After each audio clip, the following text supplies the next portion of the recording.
Ah, Hello guys. Hello mga lods. Good morning. Update ko lang kayo mga lods sa aking mga nakaraang check-up.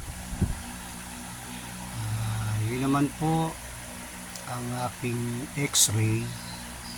So wala namang masabing findings yung doktor maliban sa sinabi niya na kailangan na lang ito ma-CT scan bago ma-MRI.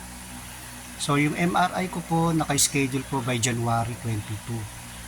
Pero yun nga sabi mas mapapaaga daw by this December. So marami din ako kailangan ko magpa-laboratory sa creatine. Tapos yun nga magpapa-CT scan ako. Yun yung mga process para do sa aking MRI. So yun nga yung aking x-ray tataka ako sa lungs ko. Tinanong lang ulit ako ng doktor kung nagkaroon ba daw ako ng TB ulit. Pinulit na tanong nila.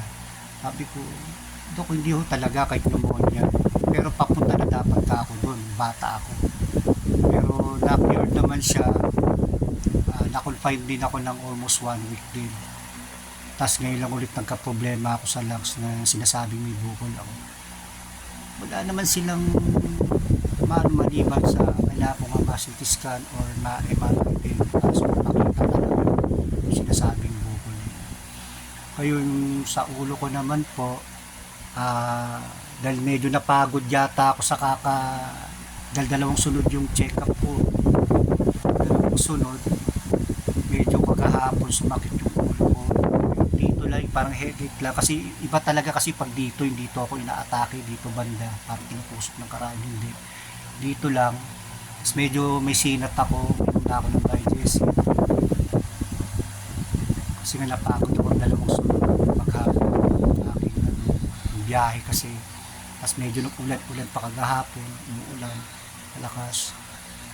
Hindi naman ako nabasa, kaya nag-uulan-ulan. Yun, okay naman. Yung titingnan din naman ako, mukha namang okay. Dahil nga sa ginagawa kong pagkain ko,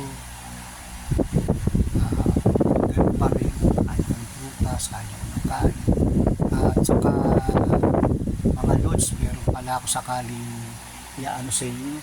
May iniinom ako, nirefer sa akin to, pangalan niya Salva. Ito, Salva.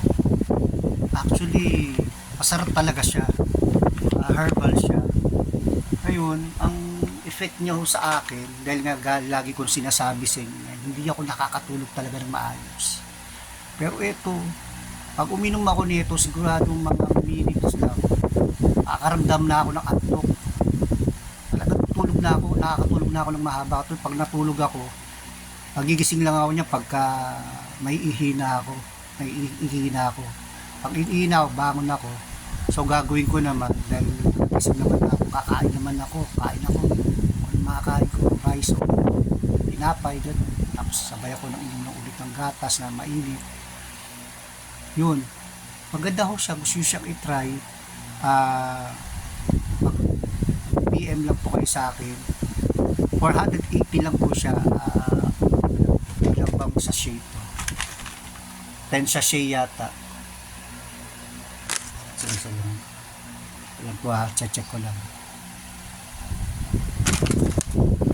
Tama po, 10 sachet po siya. Tapos ang procedure po nito, pag ito tinimpla nyo, inumin nyo kaagad. Hindi siya pwedeng i-preserve or palamigin. Automatic, pag po siya tinimpla nyo, diretso inom kaagad. Ang ano niya, red ml. So ako pag uminom ko, parang ganyan kalaki yung baso ko. Yun. Hindi ko siya mabuti, then inumin ko na siya. So, sa ngayon, okay po talaga siya sa lalo na yung lagi ko sinasabi sa hirap ang yun. Tapos siguro hindi na nakakapagpagana rin sa pagkain. Ginugutom-gutom din ako. So, malaking help po talaga sa akin. Tsaka yung mga ininom ko mga apple cider, coconut oil. Tapos may ininom din ako na Guyabano tea. Yan, ina-alternate ko po siya sa pag-inom. Sa oras, sa buong araw. Yan, nakainom na ako nito. Ito naman ang piliin ko. Timplahin ko. Yun, araw-araw po yung mga aking ginagawa. Sa pagkain naman po ngayon, dahil wala na rin po talaga tayong budget, dati papaluto ko ng pagkain. Ngayon, bumibili na lang po ako ng ulam. So, bili ako sa order ng ulam. Tapos, ganun pa rin po, brown rice pa rin po ako. Kumakain naman po ako ng white rice. Kunyari, di ako nakapagsaing ng brown rice. Literally itong white rice. Nakain ko. Ganun, pero mostly, brown rice po talaga. Yun lang po. Sa ngayon na okay naman po yung aking physical pangangatawan. Sa umaga, papaaraw po ako pag-isip sa umaga. Lakad-lakad ako ganyan. Kasi kailangan po talaga natin makarecover. Kasi wish ko po next year makapagtrabaho na po ulit ng normal. Yun lang po, di ko lang din po masasabi kung anong aking papasukan na trabaho. Kung ako ba'y sakaling tanggapin ulit sa aking trabaho sa gym, or ang plano ko naman kung babalik na lang din po ako sa pagra-rider. Kasi pinag-iisipan ko po kasi mabuti kung mangingipleyado po ako ulit o magra-rider ako, kasi nga independent po sa magiging kalagayan ko. Kaya ko pa rin po ba mag-work ng ganun kahabang oras, at kung siyempre may commitment ka sa oras ng pasok. Like po sa gym po kasi sa amin, depend kung bibigyan po ulit ako ng mga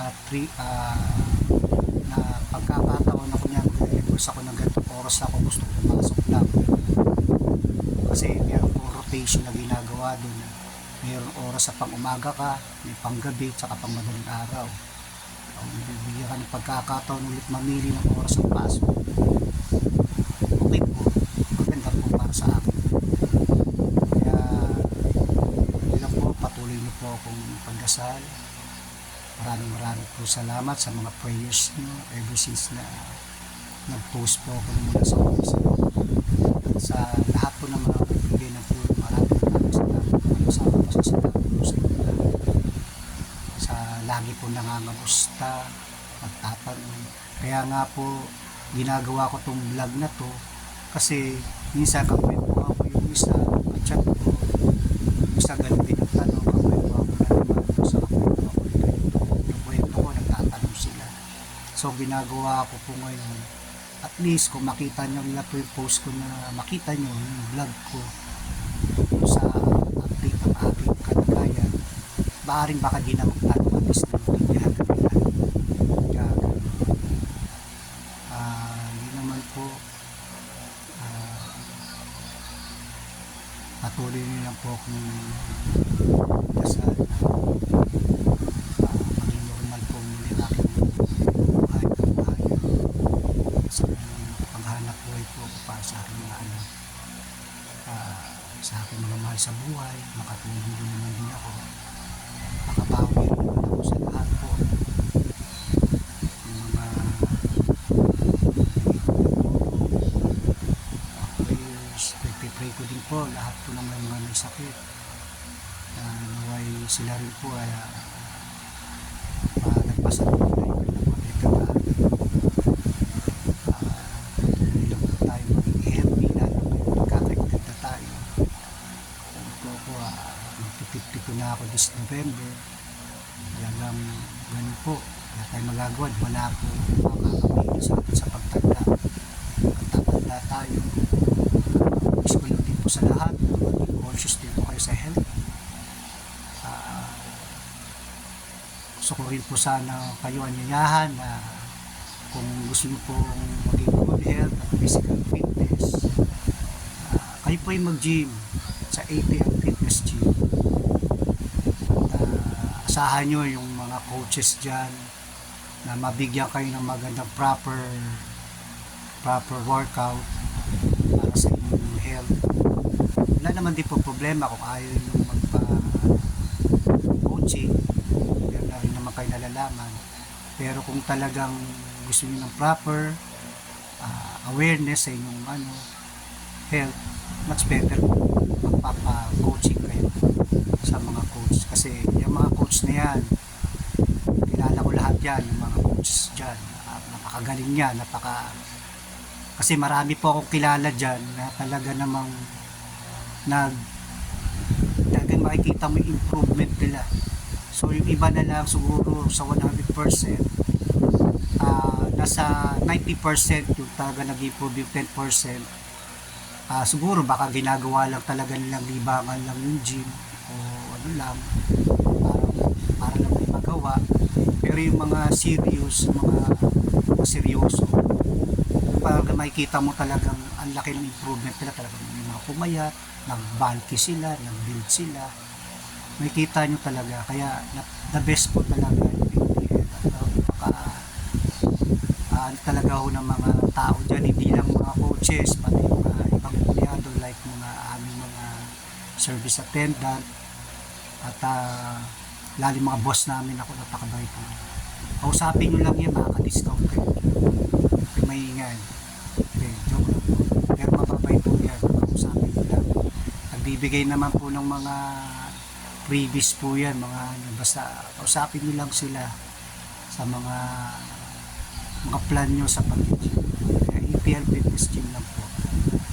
Kaya din naman po kayo kung taga Las Piñas kayo, taga sa kapatid ko, sa Pitpad Gym, yun, okay naman din po doon.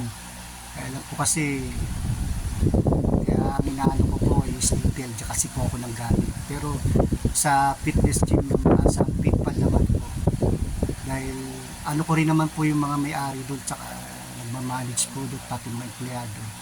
Kung kayo po mas malapit sa BF Resort, sa Pitpad, at saka sa QC,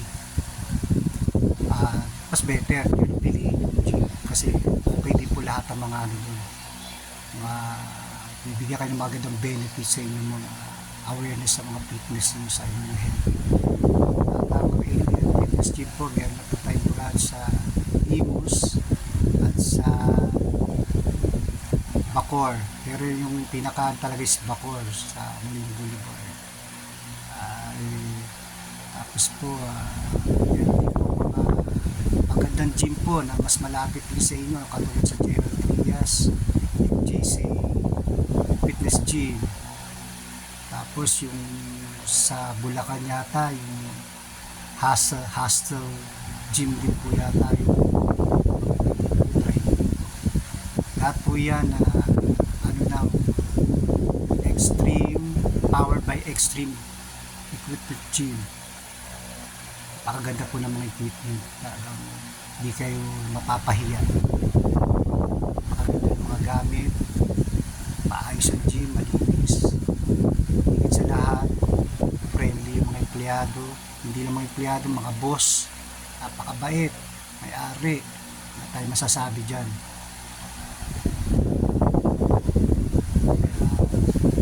Sana makabalik ako sa dati ng trabahong may nila sa akin dyan, sa pag ako po'y nalagpasan ko na itong aking sa muli po, maraming salamat po sa inyo, patuloy po tayo, patuloy po nawa ako pagdasal, at i-update ko po kayo muli kung ano pa yung aking mangyayari sa akin sa susunod na check-up. At sakali naman po may mga tanong kayo, naman po akong pinili, mga nagtatanong sa akin, kayo naman po sagot makakaya ko, masagot ko naman kayo. Maraming salamat po rin dahil kasi definitely ko din kasama rin po kayo sa mga prayers ko. Kayo din ay ligtas at sa inyong kalusugan.